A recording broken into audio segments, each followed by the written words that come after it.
A paz do Senhor, vocês estão ligados no reino. Hoje a nossa lição está interessantíssima. Vai falar sobre o papel do esposo na família. Não perca, não saia daí e fique ligado.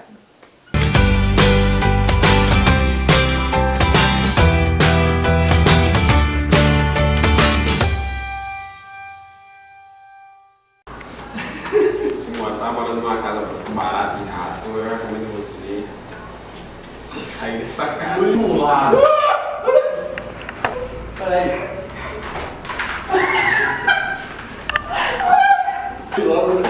Se sai dessa casa. Olá para você que está ligado no reino, meu nome é José Santiago, eu estou aqui hoje com o professor Denilson. Hoje nós vamos falar acerca da nossa lição de número 6, que tem por título O papel do marido na família. E também que tem lá como texto bíblico o livro de Efésios, capítulo 5, versículo 25.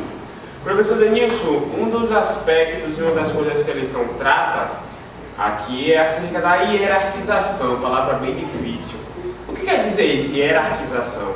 A hierarquização, professor Zé, é algo voltado à hierarquia. Nós sabemos que todos nós, em qualquer área, em qualquer ambiente, nós estamos debaixo de uma hierarquia. Na área social, nas igrejas, na nossa vida espiritual, nós obedecemos a uma escala hierárquica. E Deus escolheu o homem para ser a cabeça na família. Então o homem na família ele é o topo dessa escala hierárquica. Mas também não podemos confundir a submissão com subservência. Porque a subservência ela é mais voltada a uma obrigação, uma escravidão. Enquanto a submissão ela é uma obediência voluntária. Então nós temos que diferenciar esses dois aspectos para que não possamos fomentar nenhuma opinião sexista aqui, como nós culturalmente aplicamos uma linguagem contemporânea que nós hoje aplicamos para alguma opinião formada, tanto feminista quanto machista. Os benefícios dessa hierarquia nós podemos observar em todas as áreas da nossa vida, em qualquer aspecto. E quais são os benefícios dessa hierarquia? A hierarquia ela foi estabelecida para dar ordem. Se não houvesse hierarquia, não havia ordem, estava tudo um caos, uma bagunça. Se nós não tivéssemos a quem obedecer, nós não teríamos um exemplo, não teríamos alguém como espelho e muito menos uma ordenança para nós seguirmos. Nós sabemos que na sociedade em que vivemos hoje, há várias formas de uma liderança familiar. Hoje não há mais diferença se alguém exerce a liderança na família, se é o homem ou se é a mulher. Mas nós podemos perceber biblicamente que o que Deus ordenou foi a ordem ao homem ser como a cabeça da sua família. Então nós podemos observar que lá em Gênesis, Sara, ela chamava de Abraão de meu Senhor. Ela reconhecia a autoridade de Abraão dentro do seu lar. A Bíblia não revela, não conta, mas ela não fala isso com nenhuma outra pessoa, somente com Abraão. Isso reconhecendo a autoridade de Deus constituída a Abraão como o homem da família. Nós podemos observar que essa hierarquia produz uma liderança, como o nosso irmão Denilson acabou de falar. E essa liderança do homem ela vai muito mais além do que estar na frente, de que ser aquela pessoa que está ali com o braço forte. Essa liderança também ela abrange a liderança espiritual.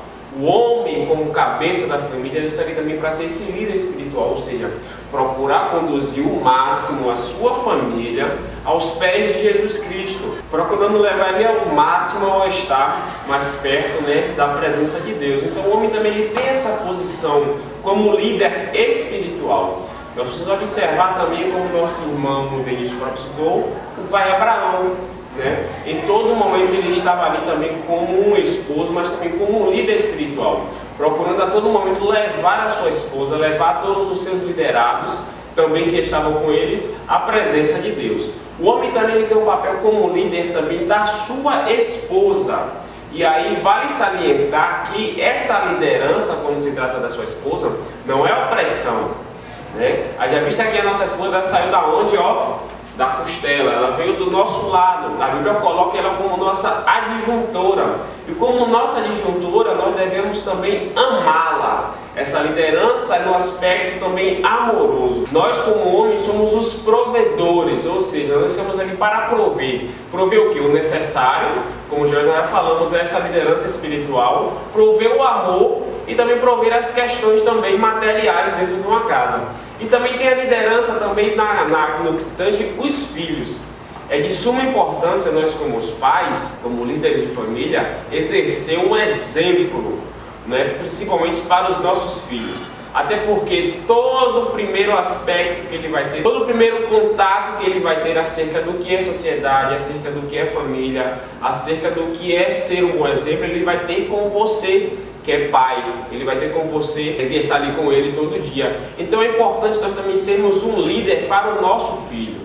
Nós vamos observar a hierarquia mais famosa da Bíblia, que é o pai Abraão, depois veio Isaac e Jacó. Há uma hierarquia aí muito bem representada na Bíblia, em que o pai foi um exemplo para o seu filho e assim subsequentemente. Nós vamos observar que foi uma das gerações mais prósperas da Bíblia, justamente por conta disso, por conta da paternidade, ela ser bem presente, ela ser bem latente para os filhos. Então é muito importante isso também.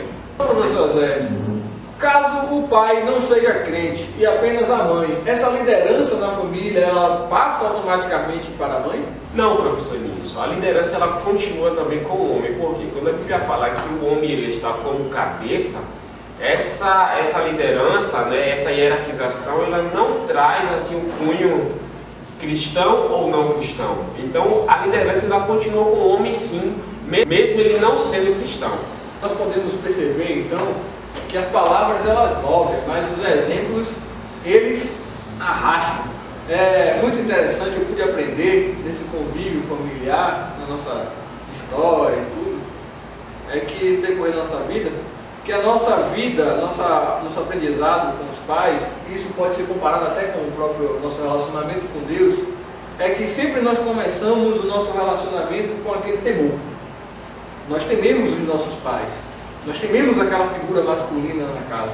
Com o passar do tempo, nós passamos você percebe que o relacionamento ele vai afunilando. E aí o temor ele já vira um grande respeito. Depois desse respeito, ele vira uma grande admiração.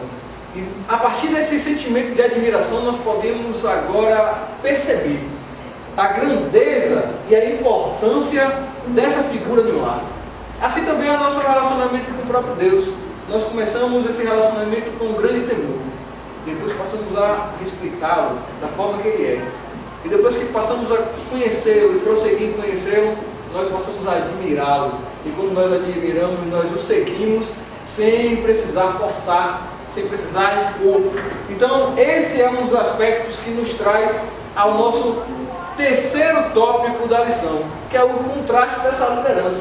Também há aquelas lideranças ineficazes, aquelas que não funcionam. E Davi foi um grande exemplo disso. Davi era um homem que foi o segundo o coração de Deus, mas ele não conseguiu colocar ordem na sua própria casa. A casa de Davi, depois da sua morte, até antes mesmo da sua morte, já estava totalmente destruída. Ele não conseguiu passar esse ensinamento aos seus filhos. Ele não tinha tempo para os seus filhos, ele não dava atenção devida aos seus filhos. E isso fez com que a sua descendência entrasse em um caminho totalmente desvirtuoso. Isso é tão verdade que nós podemos observar aquele capítulo em que o filho dele, Amon, ele foge a um plano contra a sua própria irmã. E também, mais adiante, Salomão, após ter assumido o reinado, ele mata seu próprio irmão. Então a descendência de Davi não conseguiu ensinar, não conseguiu ter uma autoridade e exercer uma liderança na sua própria família. Nós vamos observar na contramão da história de Davi, uma história bíblica também bem eficaz no ponto da liderança, que é a história de Noé. Ele, como homem de Deus, né, ele soube levar para dentro da arca a sua mulher, os seus filhos e ainda também as suas noras. E na contramão de Noé, nós vamos observar Ló, que ao sair da cidade que iria ser incendiada por ordenança divina, ele levou a sua esposa e suas duas filhas, porém não levou seus genros, porque não teve pulso, porque não teve liderança. E nós vamos observar também que a liderança dele na mulher dele, no que tangia a esposa, também foi ineficaz. Por quê? Deus disse, olha, ao sair da cidade, não olhe para trás. Mas a sua esposa desobedeceu, além de desobedecer o seu marido, que passou a ordem para ela, desobedeceu também a ordenança de Deus e olhou para trás e virou estátua de sal. Exerceu a liderança no lar não é uma tarefa nada fácil. E acredito eu que por isso que Deus instituiu essa função ao homem, porque o homem é um ser que usa mais a razão. e não é movido pelas emoções. Mas é uma tarefa tão difícil, porém muito importante e necessária para as famílias, para encaminhar os novos pais de família, aqueles que serão pais no futuro, um caminho reto a ser seguido, com sabedoria e principalmente com a inspiração divina. E nós vamos ficando por aqui. Um forte abraço e até a próxima. Muito obrigado por você estar aqui conosco em mais essa aula. E lembrando, liderar não é oprimir. Você está ali como pai de família para ser um exemplo. Então, ó, fique ligado porque isso é coisa séria. Amém? Até a próxima e fique ligado no vídeo. Siga nossas redes sociais, inscreva-se no canal. Beijo, até a próxima.